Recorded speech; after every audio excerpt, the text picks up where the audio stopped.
Hello everyone, this is Taryn with Wonderfully Made Handcrafting, and today I'm working on day 7 of a biblical thanks.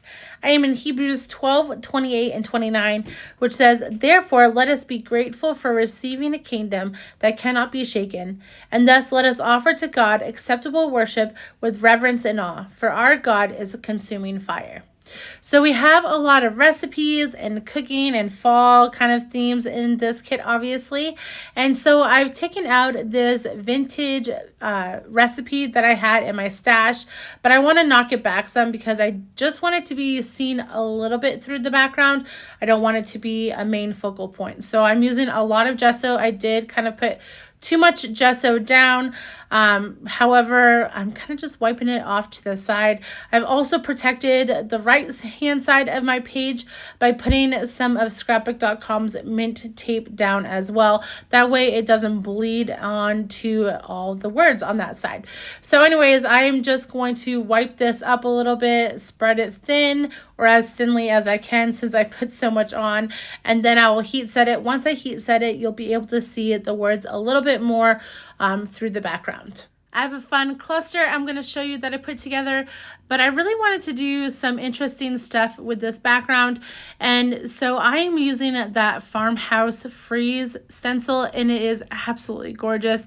I can't wait to show you in this video, but I'm going to just layer it down with some texture paste. I am running super low on texture paste. I'm actually surprised I had enough for this page, so I need to pick some up.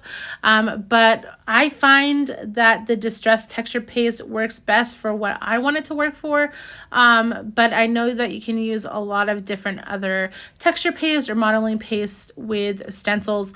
I just don't branch out that much. Maybe I should, but this works amazing. So I've put them in the top left hand corner and bottom right hand corner. I'm going to let that air dry while I fussy cut this little label out of the flashcard. I'm so excited they've been doing labels on the flashcards lately because then it's easy to just cut them out if you don't want the whole card. I have Jessa's recipe for pumpkin coffee cake. I thought that would go really well with the ephemera that I wanted to use today. I'm going to cover up that verse right there. I just wanted that one font of the Grateful, and it matches kind of Jessa's handwriting.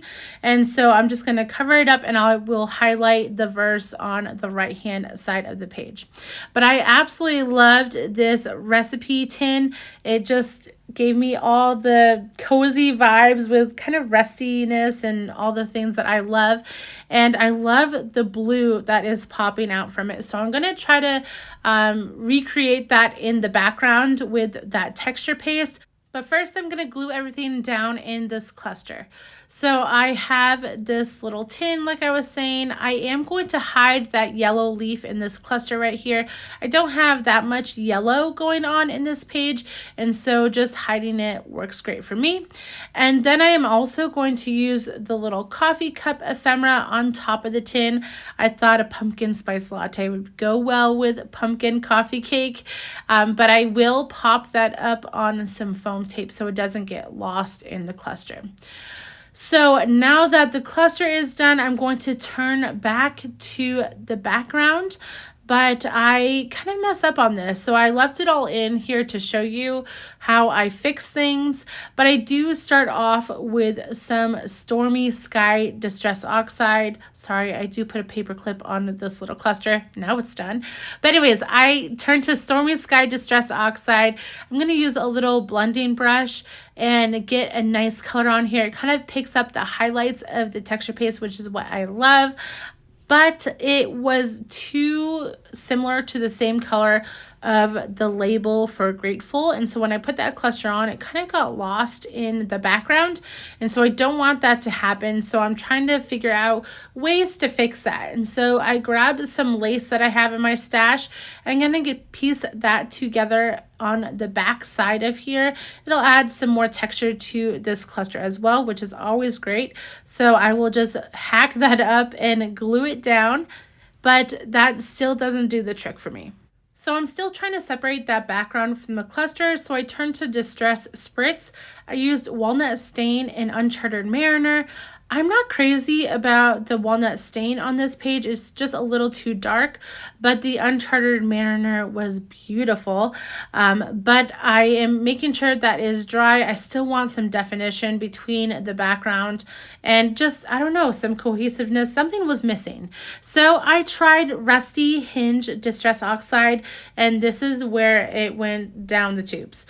But it was okay. So I'm going to grab that Distress Oxide, put it on some of the spots here, and I just didn't like the colors mixing together. It just was, I don't know. It wasn't good in my book because now it's kind of, I don't know, it just looks bad. So now I'm going to try to cover it up with Stormy Sky, which wasn't really dark enough of a color. So then I grab some chipped sapphire, and I'm trying really hard to be really light in my brushing technique with that to make sure that it doesn't get too dark, which it did. And so then I come in with some water spray to tone everything down and kind of pick up some of the colors. And actually this does really well. So I'm spraying it down a little bit, making sure it is dry before I try anything else. And then I'm going to add the color Faded Jeans, and that is the color that I really was looking for, I think. So I'm coming in with Faded Jeans here. I'm also adding a little bit more color to the edges. Maybe that's what I was missing, that kind of circle look around the edges. And so adding that in, it kind of brings it a little bit more together for me. It's not perfect, but it looks a little bit better.